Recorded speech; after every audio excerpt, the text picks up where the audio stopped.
Hey everybody, welcome to This Week in Location-Based Marketing. On today's show, we talk Twitter's new location-based targeting, Apple's Passbook, and Swarm's in-store analytics, plus funding news, our resource of the week, and Asif sits down with Roximity's co-founder, Danny Newman. All coming up right now.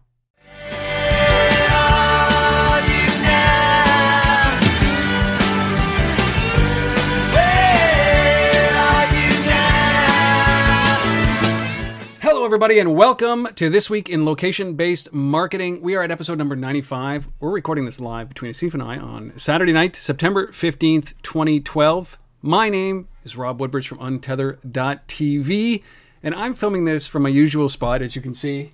Parliament Building's behind me over here from Ottawa, Ontario, Canada. But as you can see, Asif, back on the hotel circuit, right?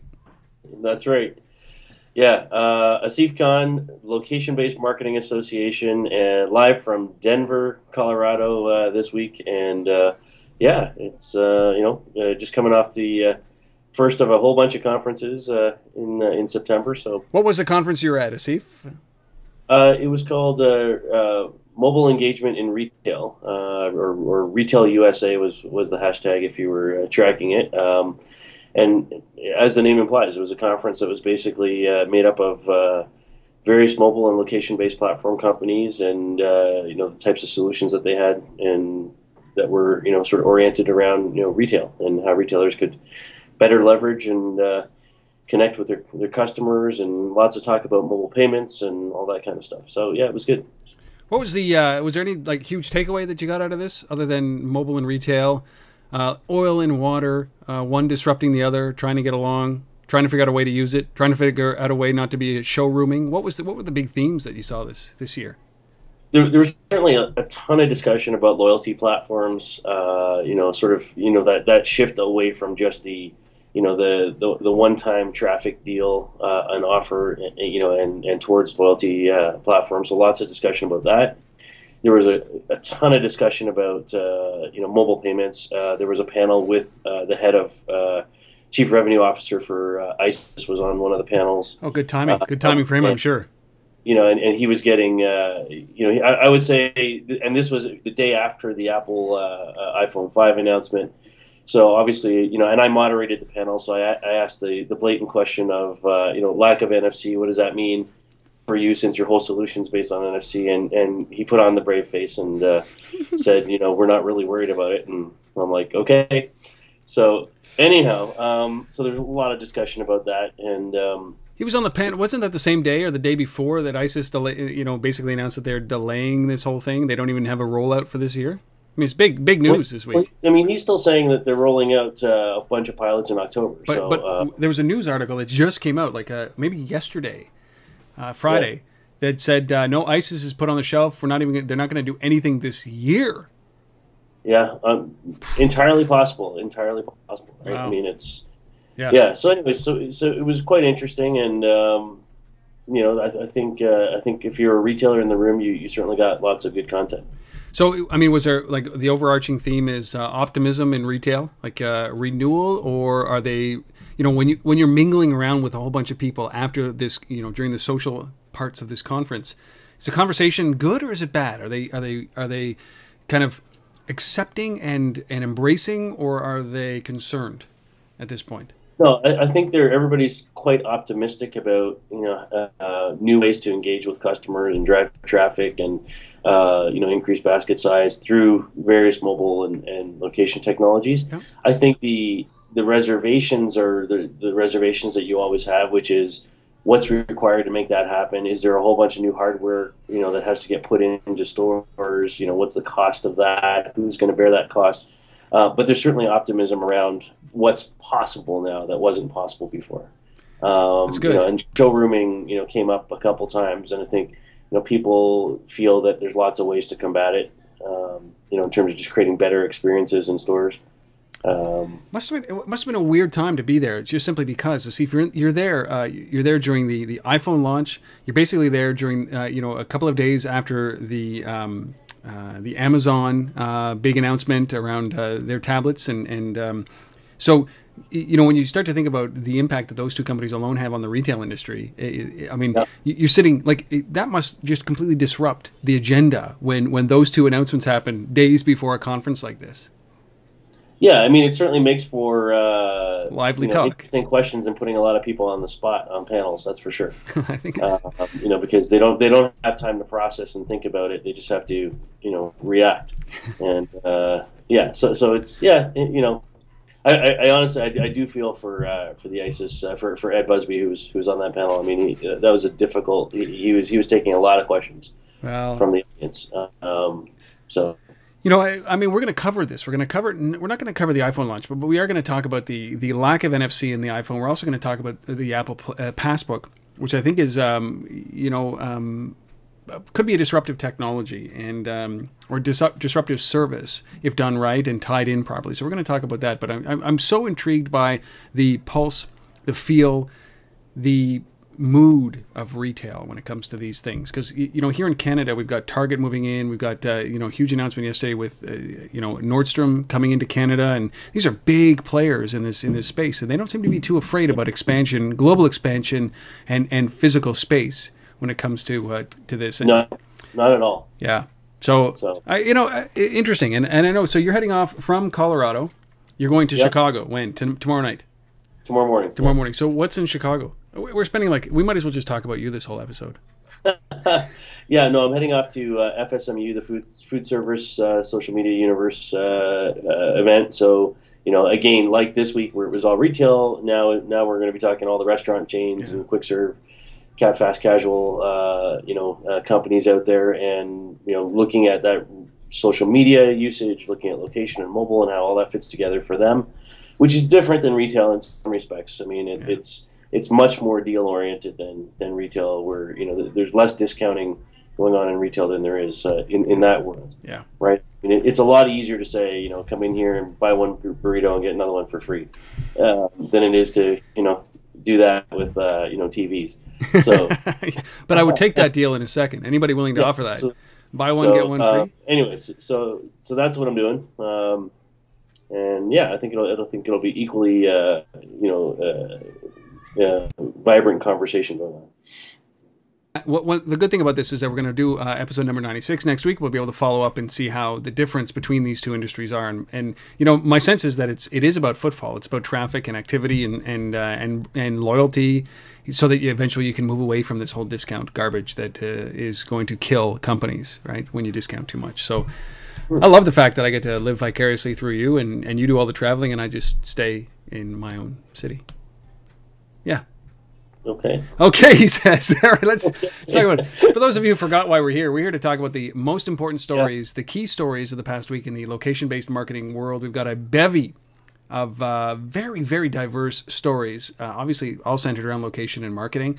And we've got our top 5 stories. We mentioned one. We're going to talk about Apple and NFC and the Passbook. We've got some great other announcements that happened this week. We've also got our product of the week, a company called Roximity that Asif sat down, and another Colorado-based company that Asif sat down while he was in Colorado. You might recognize the background, that hotel room. Talking about our product of the week, got a couple of funding stories, our resource of the week, and of course the witty banter that happens between Asif and I throughout this whole time. Which story will we pick apart? Which story will we both love? You got to sit around and wait. You got to listen to the whole thing to know who that is, know what that is. I do have one favor to ask you, very quickly.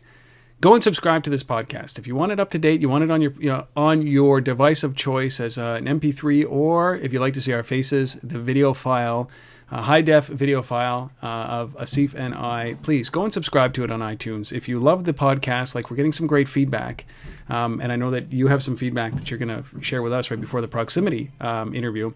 But please, please, please give us a rating. Reach out. If you'd like to be a part of this podcast, reach out. We'd love to have you on. We've already had that a couple of times, and there's a backlog now of people that have reached out and my response rate. So we will get you guys on. We will mention you guys. So please, we'd love to have you guys as subscribers. And I think that's it for me pitching. What about you, Asif? Anything else? No, that's all I got for now. Let's dive into it. So let's jump in. All right, first story. Here is a company in what I would say in transition. this is a company that is trying to do things, which is, you know, we've chastised companies that don't have a revenue model. Here's a company that didn't have a revenue model, trying to get a revenue model, but at the same time alienating developers and but doing what they can to make money. And I got to respect the fact that they're trying to make money. And here's another example of this. And I think that this company, Twitter, is doing things right when it comes to location-based and in-stream advertising. So they have announced their location targeting service, I suppose, is what it is ultimately. And, you know, for a company like Twitter, they got to make money somehow. And this is as close. This is way better than anything I've seen Facebook do, and I think that they are on the right track, but they're at the same time angering a whole bunch of people. Let's talk about what this thing is. Yeah, I mean, so you know, Twitter's obviously an extremely powerful tool in terms of you know, the number of people that you can hit. You know, not unlike Facebook in that respect, from a marketing perspective. But what's been missing is that ability to kind of, you know, segment audiences that you want to target based on geographies. And so if you do use their promoted tweets or promoted accounts types of capabilities, those paid services in Twitter to kind of rise above the fold, so to speak, you now have this ability to go and sort of geo-target those and to say, okay, I only want to talk to people in New York City, or I only want to talk to people in Denver right now with, you know, with as far as this this promoted tweet's concerned. And so that's something that just wasn't available before, and so giving it that extra level of granularity, you know, from a targeting perspective, I think is truly powerful. I mean, not every marketer wants to do things on a, you know, national or international level. You know, and by opening this up, not only does it help those guys that want to just target certain areas with, you know, big brands that want to target certain geographies, because maybe they have a special going on or a particular product in that market that they want to focus on. But by doing this, it also opens up the possibility for Twitter to, you know, go after small businesses that want to market, and maybe those small businesses, you know, are only, you know, in you know, really small locations or one particular city. You know, that's all. You know, they only care about, you know, Minneapolis because they only have 2 locations in Minneapolis. They're not, you know, all over the country. So, you know, those kinds of things I think are really, really interesting. I think, as you said, I think it for me, it's much more powerful than what Facebook's doing in this area. Facebook in-app advertising is absolutely terrible. They're so far they're so far away from getting it. Whereas Twitter has had a number of years, 2 years really, in this targeted in this paid advertising model to hone it. And I know that they were doing it so you could target a country, but now they're targeting cities, and I think that that's even better. And in order to get the small business really engaged with this, those with 1 or 2 locations in a specific postal code or zip code, I think that they have to get down to that granular level, and I think that might happen. Who knows? But I'm a fan of what these guys are doing. I'm a big fan of them trying new revenue models. They might be killing their development community, but they have to make money, right? Yeah, no, for sure. And I think this is just a great move for them. You know, the development issue, we can talk about that one, you know, all day. I think it's, you know, it's unfortunate. It's a very challenging line to walk for them in terms of, you know, early on, obviously lots of people built, you know, great services on top of Twitter, and now we're seeing so many of those being turned off because, you know, they're trying to bring it all in-house. But, you know, at the end of the day, you got to make money. If you want to use the service. You know, these are the kinds of things that are going to help them make money. You know, it can't just be about, you know, empowering other platforms all the time. Yeah. There's definitely a split side. It's growing up, right? And that's what the company's doing. And and just wait till this happens to other platforms out there, because it's going to have the same reaction. People are going to have the same reaction, and who knows where it goes. But at least they're trying. They're trying to make some money. I can't fault them for making money, for trying. And you know what? I really think that Facebook could learn a lot from this. Especially Zuck stood up at a conference last week, at TechCrunch Disrupt last week, and said, you know, most of our money is going to come from mobile.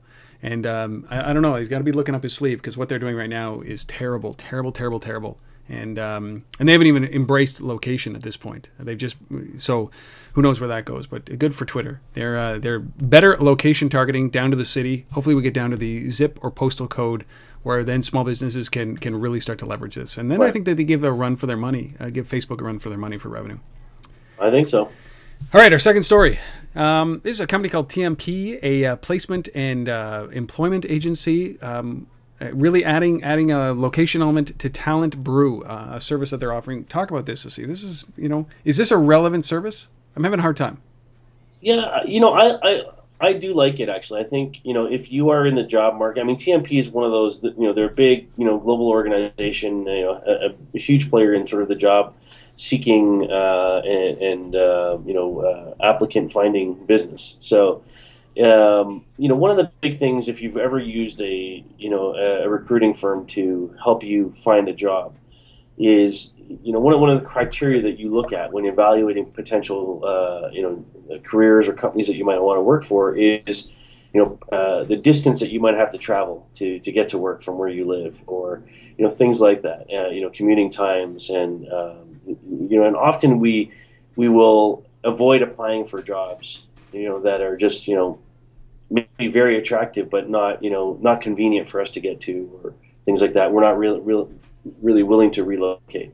And so what TalentBrew has done is they've added a bunch of capabilities into their technology platform that basically gives you that data. So as a job seeker, you can look at maps, you can see where the office of the company who has the job is based. You can map that distance directly through the system from where you are. You can automatically calculate commuting times based on public transit, trains, buses, etc.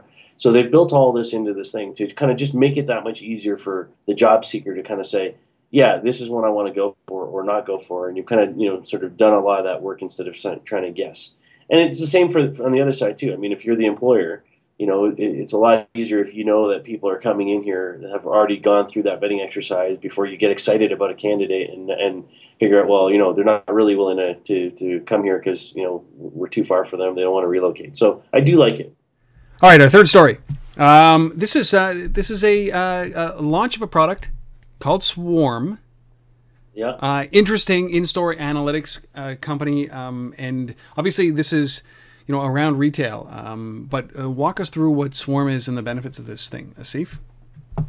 Yeah. So Swarm is, I'll say yet another player in the very quickly growing in-store analytics, mapping, indoor location type platforms that are leveraging Wi-Fi to provide a lot of very valuable insight to retailers. And this is a subject that came up a lot over the 2 days of the conference that I just finished up here in Denver. Yeah, I can imagine.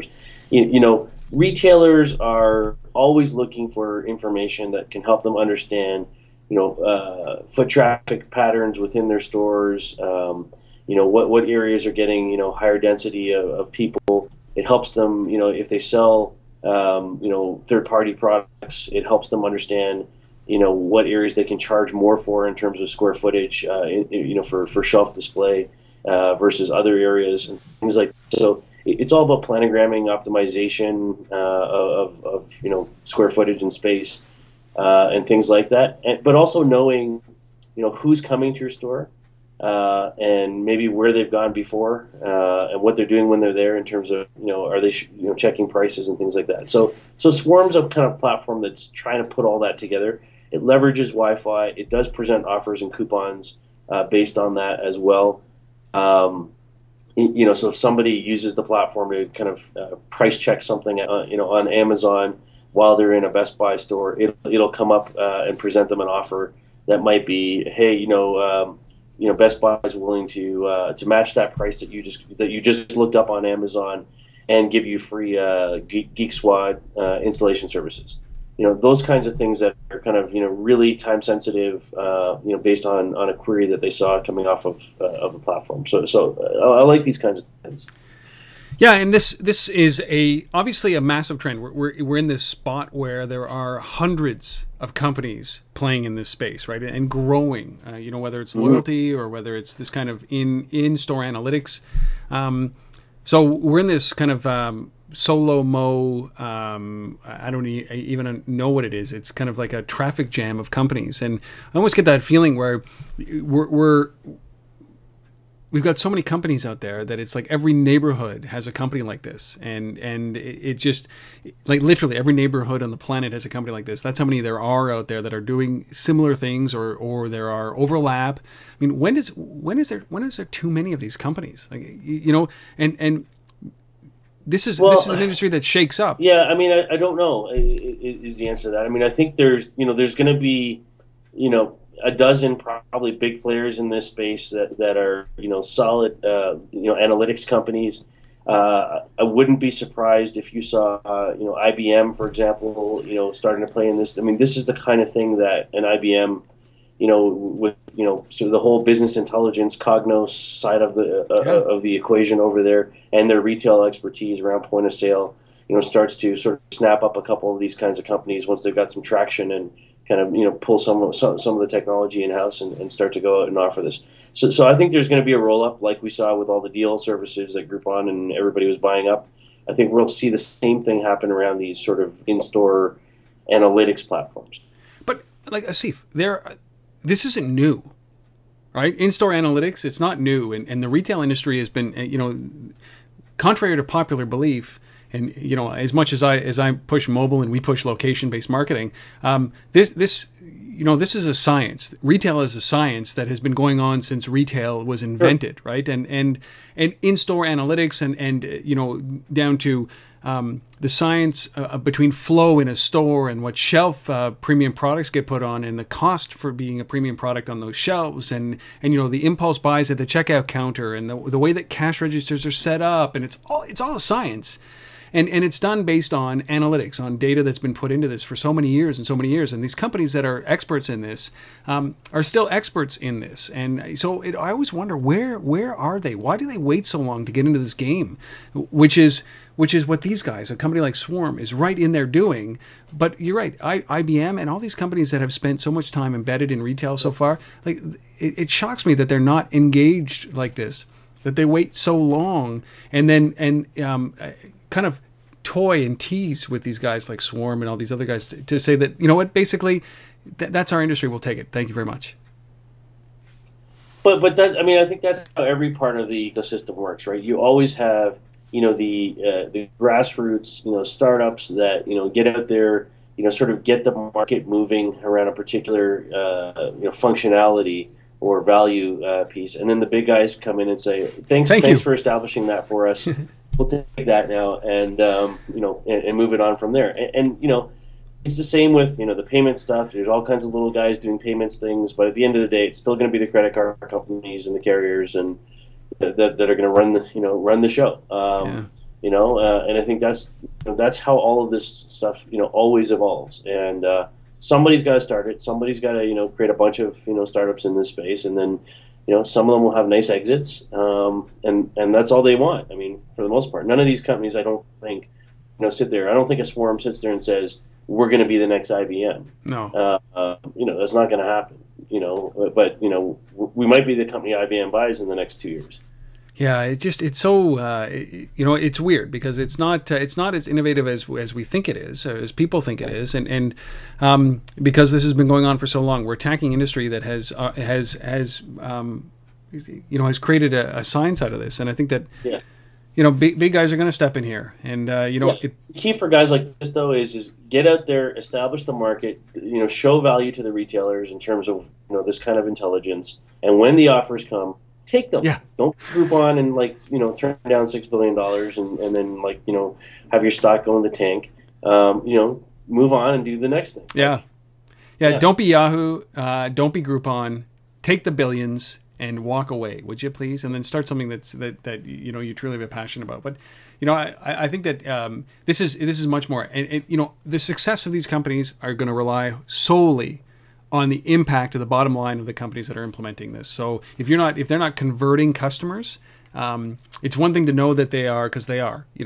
They're out there checking prices. That it's a given, and if you're not, you will be at some point. And everybody's got their little differentiators. I mean, these guys are Swarm that is basically saying, what we're combating here is not just providing you information and analytics, but providing you a platform to combat showrooming. That's what their argument is here. Yeah. You know, if we see a query on Amazon for a price while you're standing in Best Buy or you're in Staples or wherever you are, here's how we can empower you to respond to that on the fly in real time. Yeah. You know, most of the other guys out there that are in this space are strictly analytics platforms. They're not doing any kind of connecting that to offer systems. So but there you go. It's tenuous. Well, I don't have a URL for Swarm. I just have a Fast Company article. Swarm tracks you while you shop, and that's actually a good thing. And so if you want to check it out, just do a Google search for that on Fast. Do a Fast Company Swarm Google search, and you'll find that article. And it's interesting, I suppose. I'm waiting for that big innovation to really change retail and the face of retail or help retail, but I'm not seeing it. So maybe I'm just a cynic.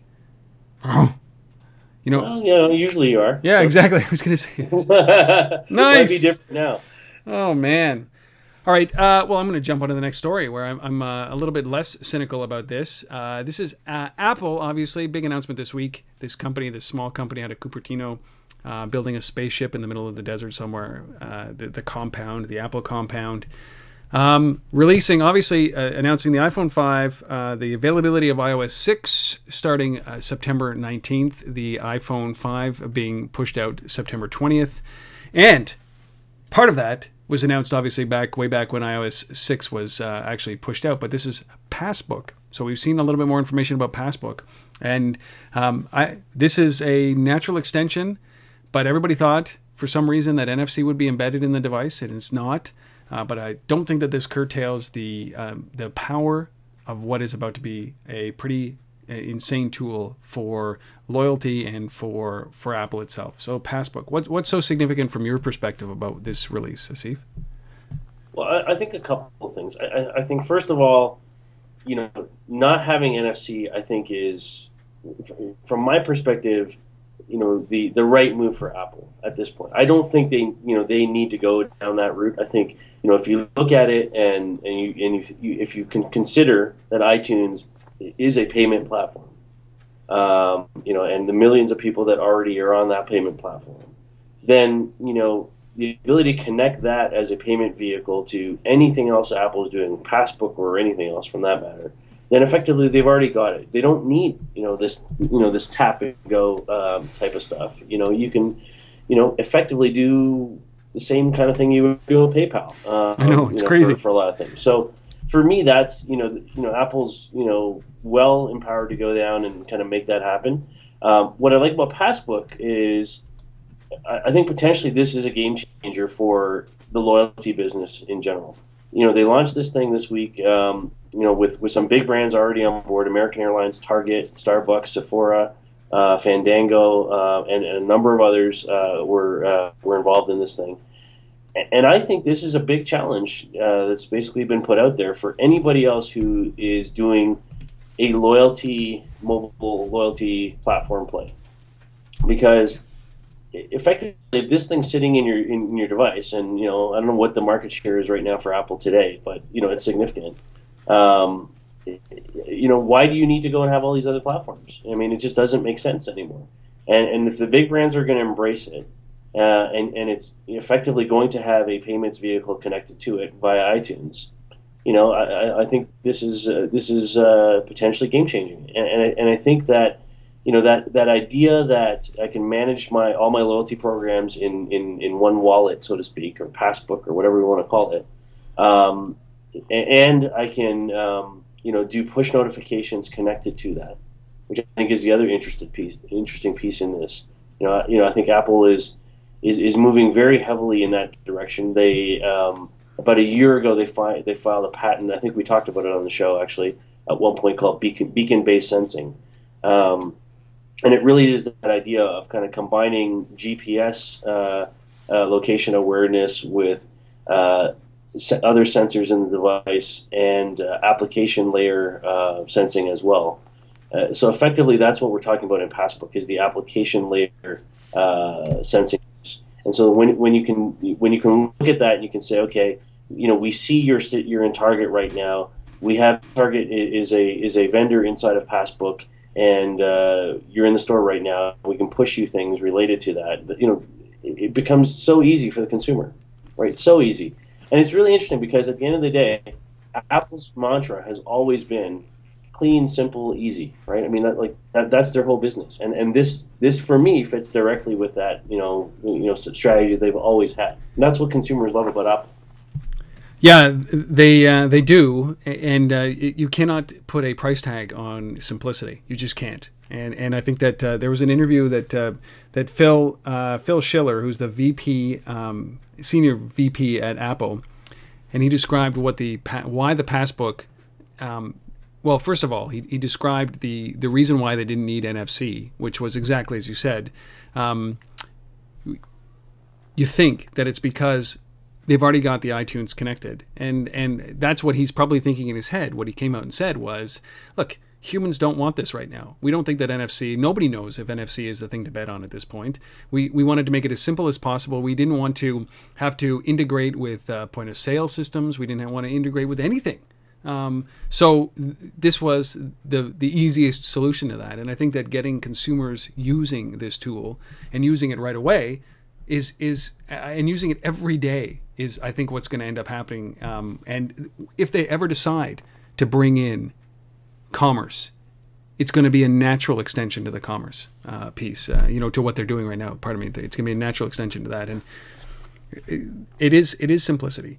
And what I love about this is exactly as you said, is that you're probably, and read the terms, the EULA for this thing, because what you're probably giving up when you say, yeah, I accept this to use this software, is you're probably giving up your location as a de facto. And so, yes. And they can use that in any way that they want to. And I look at what, the not such a great success that iAds was, and how does that incorporate into this? Now that they've got your location, they've got the ability to push you stuff, because it is location based. You walk into, the airport and your ticket appears, and when you're not in the airport, it's not there. It's out of sight, out of mind. And when you walk into a store, a coupon appears that you've put into your Passbook. So how does iAds play into this, and how does that location play into this, and what kind of permissions are you giving up? And I think this is a very powerful tool. And hooking up the commerce side, once they've got everybody using it, not hard. Yeah, the other thing I really like about this is, and I think you sort of just touched on it, is that whole idea of sort of passive location share. Yeah. Right? Not the active check-in anymore, a Foursquare, or any of that kind of stuff. Is if you're using Passbook, effectively you're saying, you're broadcasting. I'm going to share my location all the time. Yep. But what's going to make it work is everything that's in my Passbook is something that I care about or want, because it's my airline tickets, it's my loyalty programs I already subscribe to, it's all those things, right? And as I've said a gazillion times on this show and on every panel I've ever talked to, is the willingness of somebody to share their location is always going to be predicated on an exchange of value and relevance. Yep. And that's what we're talking about here. We're talking about value and relevance sitting in the Passbook, which means that I'm willing to, passively share my location all the time. All the time. Basically, this is the beacon product, right? This is it. Absolutely. 100%. You are telling people where you are, and you're not even telling them. This is location as dial tone at its extreme. You're going to walk into a mall, and the coupons that are relevant to that mall that you put into your Passbook will appear. And again, this is not I'm sharing my location with other people so they can know where I am. No. This is my location is just sitting there. You always know where it is, and you're presenting me with things that are valuable and relevant to me. Yep. Based on everything that I've got, defined in my Passbook of stuff I want. So let me ask you this: it's going to work. It's fantastic. But Asif, what's the play here for Apple? Right, because this is an interesting service, but in the end, it's got to be either deeper engagement with their customer base, which is their user base, or it's got to generate revenue, or it's got to augment an existing product, right? So the fact that I'm taking a coupon and I'm putting it into, or I'm taking my airline ticket or a ticket of any sort and I'm putting it into Passbook, what does that do? Where's the play here for Apple, do you think? Is it that when they enable commerce, they'll take that 30% cut of the transaction at that point, or is it an iAds play, like I think it might be, or is it a combination of those things? Is it getting into coupons? Because Apple doesn't do these things just for the joy of doing these things. There's got to be a revenue piece to this. Yeah, obviously none of us know the answer to that question, but somebody does. Somebody out there does. If I speculate on it, I would say it's less a commerce play and more an iAds play. Okay. I think that's where the bigger opportunity is for them is, that constant awareness of somebody's location, and the ability to tie relevant advertising to that. Right. It's owning the user data. So based on, on the types of things that you've already defined in your passbook. So the combination of those things is extremely powerful. This is all about loyalty. And it's kind of like a live version of their defunct service Ping, right? So instead of just liking music and making recommendations, this is a termination point for all of the things that you've ever liked, or every store that you've ever been in, or everything that you've purchased or tagged in your passbook, and making recommendations based on that. Now that is insanely powerful, especially on a device, on an operating system that ultimately will. The upgrade path for iOS is insane compared to Android, right? It's like, it's something, what is that, like 85 or 86% of eligible devices get upgraded within 24 or 48 hours, right? It's just insane. So essentially, you probably got 125 to 150 million devices out there that are going to be iOS 6 and Passbook compatible right away. And that stream of data turns iAds on. And I think that this is... It's pretty big. And if I was anybody, as you said, if I was anybody in this loyalty business, I'd be like, oh, God, damn, Twitter. Yeah. I was a developer for Twitter. I built this app for Twitter. And then I went into loyalty. Oh, damn, I'm done. I'm going to go get a job at the government. All right, so I mean, big news, and we're going to see how this rolls out. I mean, anybody who's watching this, the iPhone comes out this coming week, and it would be interesting. We've got to do a follow up and see how the take up of this and the impact of this. But you heard it here. The prediction is that this is absolutely a loyalty commerce iAd, pervasive location, always on, passive location push. That is going to be a pretty powerful application for Apple. All right. Sweet. That was like the 90-minute segment. All right, our last piece here. We have to give Rip his time here because Rip Gerber's company Locaid launched. It seems to be a theme here. Launched an IP, a deeper IP location service. And, we talked about this a little bit before. How is this different than something like Swarm? So for anybody who's confused about first of all, Locaid does what? And why is this, how is this different than Swarm? Well, I think it's quite different than Swarm. I mean, we're not talking about a platform that retailers, can just, plug in and kind of use, information to combat showrooming. That's not what we're talking about here. What we're talking about is a location as a service platform. That's the business Locaid's in, and now this IP location piece is interesting because what they're doing is they're tracking any internet connected device, at the IP level, anonymously. So they don't know who you are. They don't know, that's Rob's phone, that we're tracking right now. But they know the IP address. It's not unlike tracking cookies online or anything, things like that. And they're providing this as a platform that app developers can basically bake into, whatever apps that they're building. So this is a OEM type of model, SDK kind of scenario that we're talking about here, which obviously is quite different than what Swarm's talking about. But we're talking about adding real-time, IP location lookup information to any app out in the marketplace. And these guys, Locaid is a phenomenal player in this space. They're doing great work around this, and so I think this is valuable stuff if you're an app developer. And if you get in touch with these guys, reach out to Rip Gerber, their CEO. I mean, he's a phenomenal guy, super knowledgeable in this space as well, and always willing to share with people, around the possibilities of what you can do with this. So, great company. Yeah, definitely great company. So Locaid, loc-aid.com. All right, those are the top 5 stories. Those are it. You can see the variety of stories. We talk about Twitter. We talk about Apple. We got TalentBrew from TMP, launch of Swarm, and we've got Locaid news. I love it. I love it. Very, very much like this was a U.S. focused episode, I'd say, for the news. Yes. So if your news is not in there and you wish it was, just reach out, untether@gmail.com or asif@thelbma.com, and we will include it. No news story is too small coming from you, the fine listener or fine viewer. So you're in Colorado. You bump into a guy who knows you, How does this go? He likes watching our episode.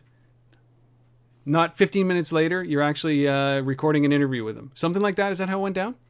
Yeah, pretty much something like that. So, yeah, I mean, this was really interesting. So I show up to speak at the conference. I get a tweet actually from this guy named Danny Newman, or Daniel Newman, but he goes by Danny, who's the founder and CEO of Roximity, which is here in Denver.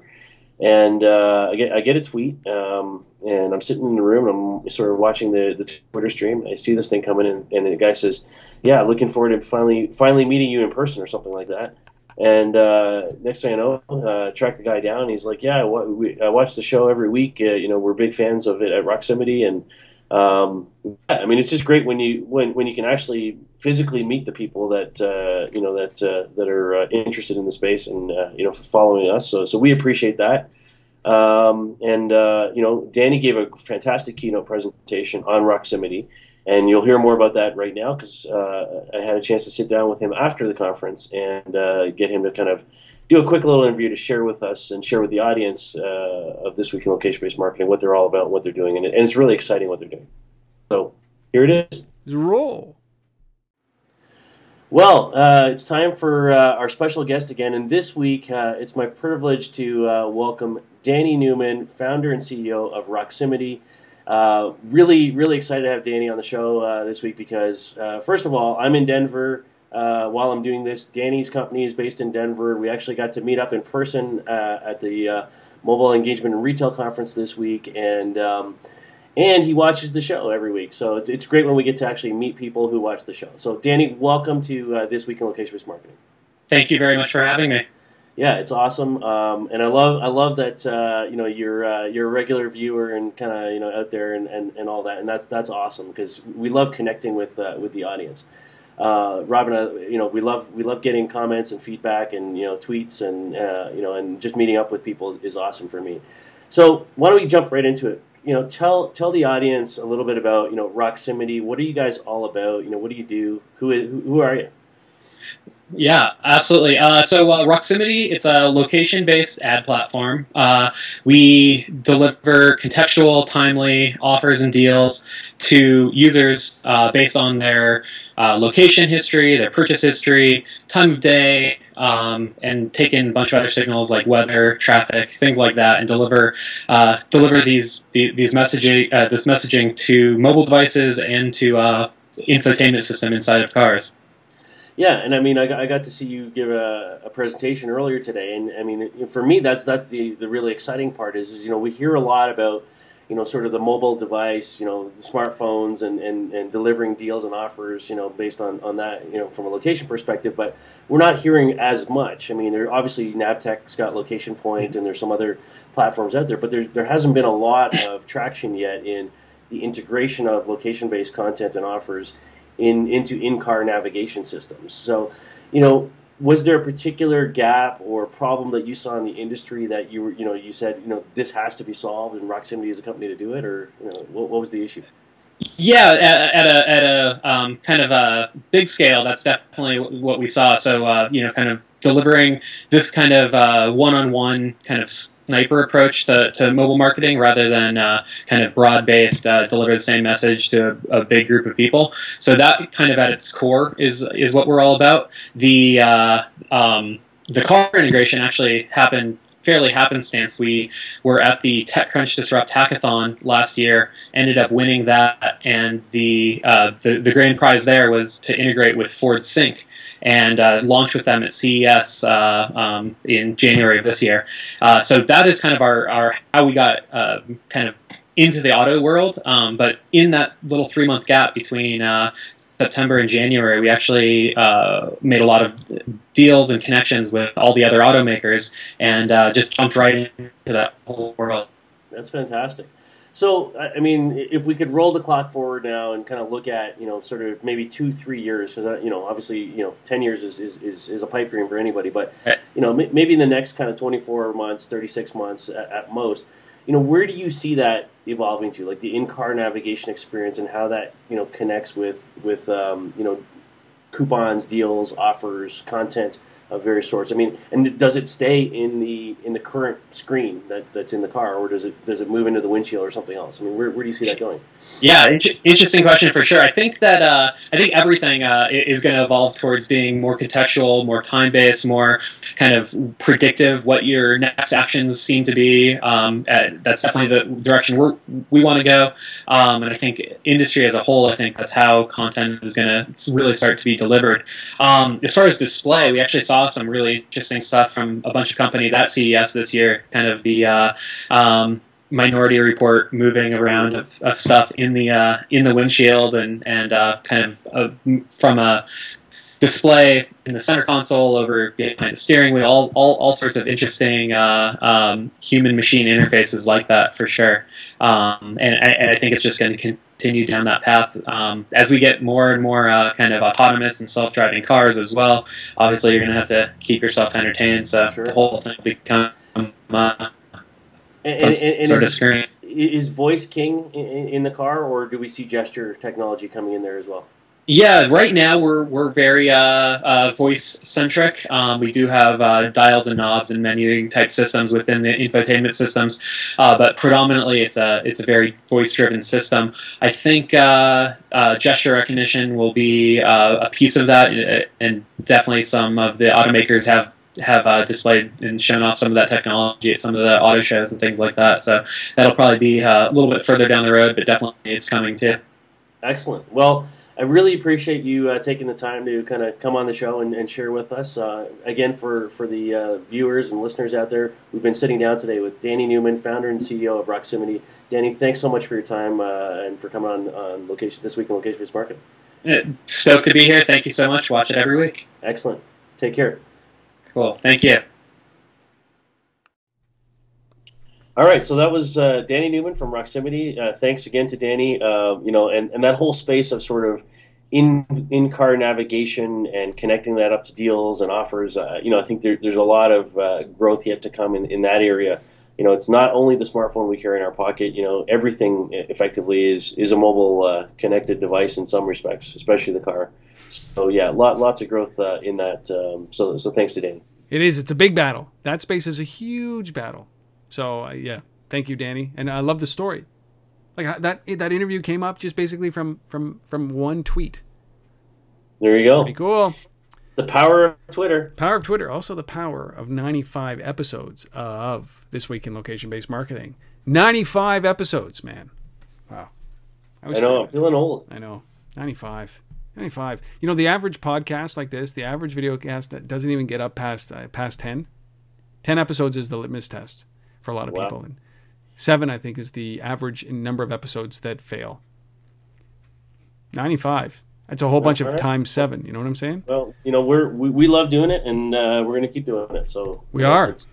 There we go. So we got some funding stories to talk about. Let's bring them on. We got 2 funding stories worth a total of $19 million. The first one, Edo Interactive closes a large round of $15 million. $15 million. I think they need to spend some on us. This is a company we've talked about on the show before, actually. Edo Interactive, Chicago-based company. So $15 million coming from Vantage Point Capital Partners and Baird Venture Partners are also involved in this. So Edo, as I said, is based in Chicago. I think they have some operations in Nashville as well. It's a deal coupon delivery platform that's connected to credit cards and debit cards. So it's sort of that online offline affiliate kind of program loyalty type of platform, the kind of thing that a lot of retailers this week at the conference were talking about. So I can see why Edo is sort of growing in this space and wants to raise capital, because this is a hot thing right now. This solving and streamlining that redemption process around mobile couponing and offers, by connecting them to credit cards and just having the thing, the offer come off on swipe of card, or after the fact on your credit card billing statement, those things just make it easy for the consumer, and that's the kind of business that Edo is kind of facilitating. So $15 million to help them do it better and faster and more. There you go. So Edo Interactive, exactly as it sounds, EDOinteractive.com. Go and check them out. $15 million. Small team too, which is very cool. Small team, and it would be great, if they need some resources, to reach out to those folks that are interested in the location-based marketing world. Hey, there's a podcast that does that right here called This Week in Location-Based Marketing. There you go. Yeah, happy to promote it for you guys. Happy. Second funding, this company called Sosh, SOSH, closed a smaller round, but still, nonetheless, $4 million is enough. And this is a really small team, but they're called they're called San Francisco's favorite hipster. They raise $4 million. Yeah, this is an interesting app. I mean, obviously, I don't live in San Francisco and haven't had a chance to play around with this thing, but it's basically an app that, as I understand it, kind of pulls together, curates all the interesting, cool things that are going on around you in San Francisco. That that cool hipster crowd might be kind of wanting to get involved with. They've got apparently 500 activities, places, venues, and things kind of stored in the system. So it's a bit of a social discovery type of platform, but focused on a particular demographic. So $4 million coming from Battery Ventures, so big players getting involved in this kind of thing.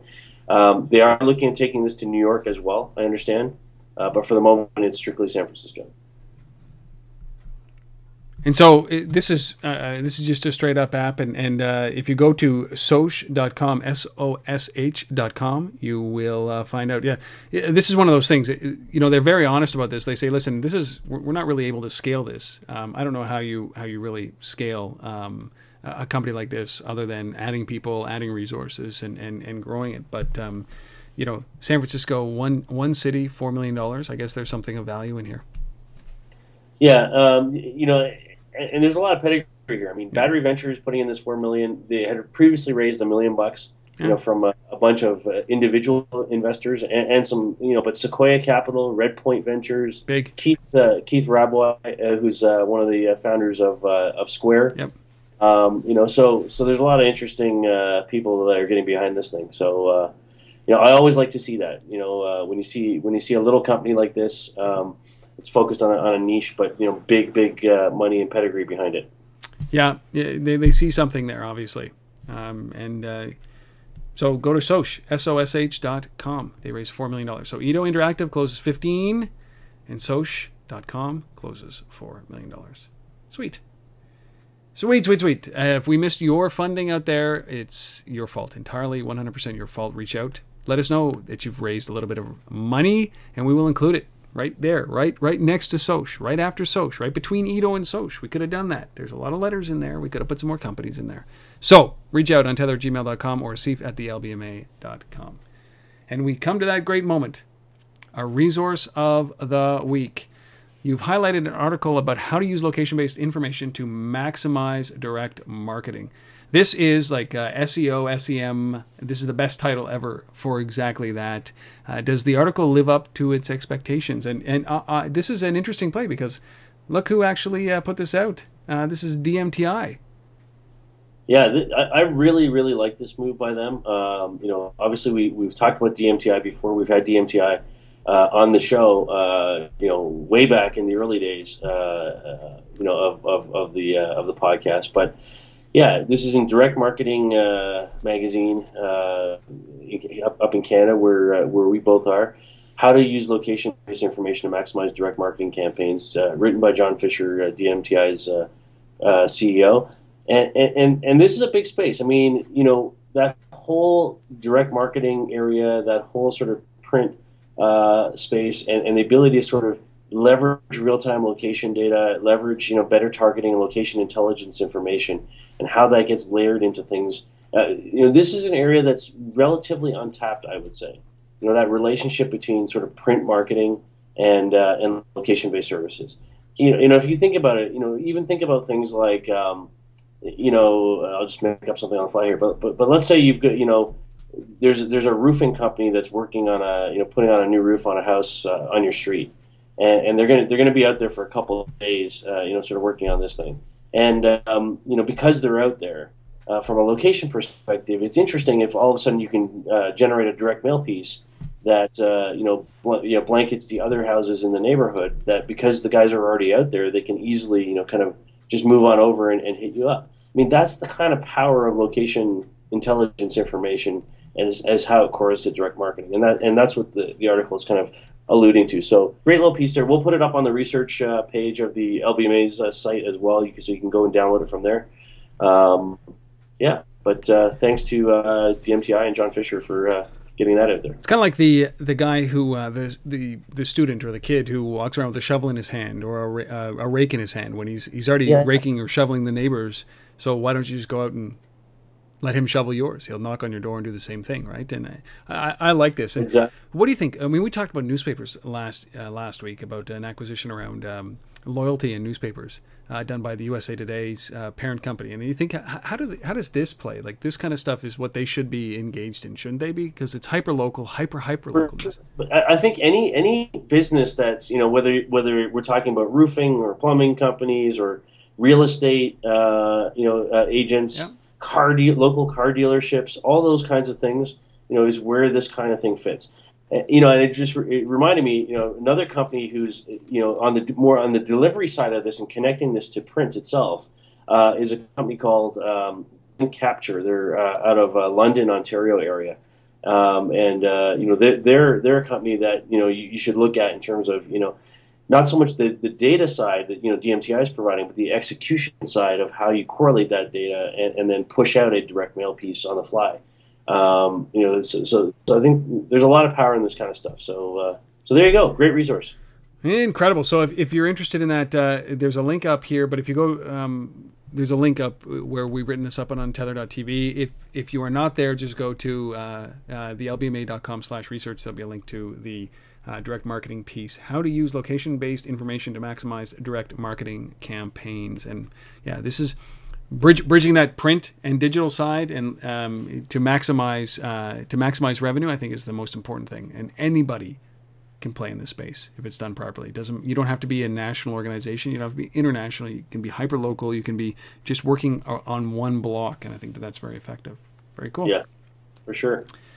All right. Well, I think that's it. We killed episode number 95. Number 95, done. Slam down. Boom. I like that. I like that. Asif is traveling for a couple more days this week in Chicago, obviously, as we said at the top. And we will be back next week for episode number 96. We really appreciate the fact that you guys are sticking around. We love the fact that we're getting such great feedback. We're getting more and more of it. It's like a steamroll. We love it. We love it. It fuels us. Strokes our egos a little bit, but certainly it's because the value that these stories bring to you is relevant to your business every single day, and we bring it to you for 95 consecutive weeks. We'd love some more. Anything that you guys want to hear on this, any more information, any less information, reach out. Please, you know the email addresses. You know how to reach us by now, for sure. Yeah. And if this is your first episode, thank you. You know, the other thing, too, is just like this week, you know, if anybody's going to FSMU in Chicago, you know, and you watch this show, I'm going to be there. You know, feel free to come up and talk to me and introduce yourself, and you know, we'd love to, you know, kind of just connect with the people who are actually watching this thing. So we'd love that feedback, and Rob and I, you know, that's what keeps us going week after week. So. It certainly is. It certainly is on a Saturday night, nonetheless. All right, Asif, man, safe travels. Enjoy Chicago, best city on the planet. I went there, you know, every time I can go see Bruce Springsteen in Chicago, I do, simply because it's one of the greatest audiences. It's the greatest city. I love Chicago. It's up there with New York for me. Enjoy educating the restaurant industry on this great thing, social and location, SoLoMo. And for those of you guys who are still listening, still watching, thank you for doing so. Hit us up anywhere you can. We would love to hear from you, and we'll see you next week for episode number 96 of This Week in Location-Based Marketing. Later. Cheers.